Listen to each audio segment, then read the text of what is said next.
noticed more and more young teens becoming parents? This is a growing issue in today's society. 3 in 10 American teens will get pregnant at least once before the age 20.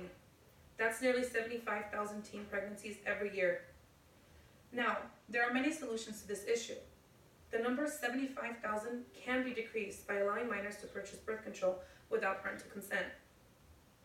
In my personal experience, asking my mom for birth control was just not an option, for many reasons.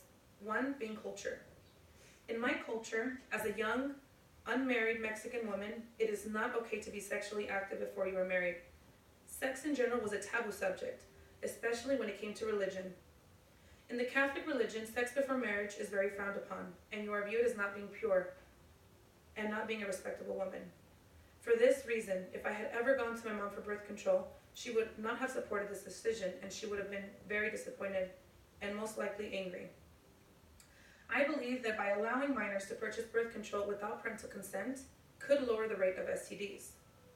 The male and female condom can lower the risk of STDs being transmitted.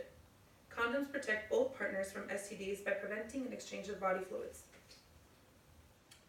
According to the Center for Disease Control and Prevention, chlamydia is the most common reported STD.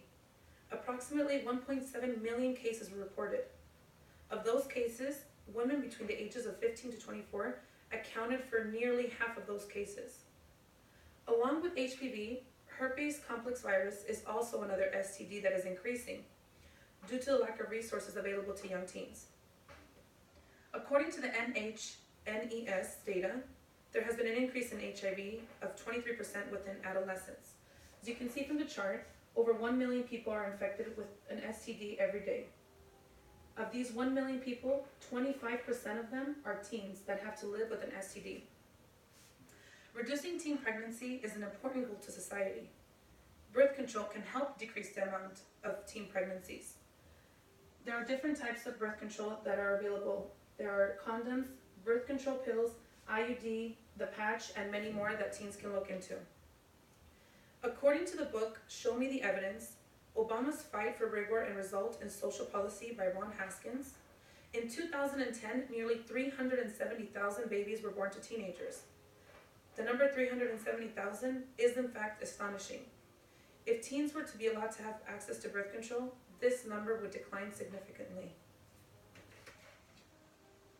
When birth control is used properly, it is 91% effective, which means only 9 out of 100 teens will become pregnant.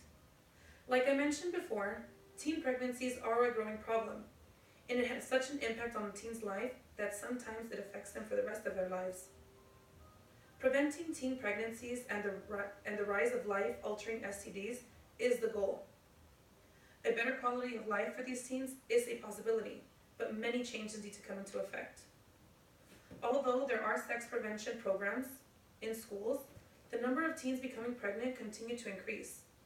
In the New York Times, an article written by Dan Levin, it stated that 81% of boys and 87% of girls reported learning about birth control in school and put it into use. Among dropouts, 30% of girls cite pregnancy and parenthood as the key reason that they left school. Becoming pregnant at a young age also has an effect on their education.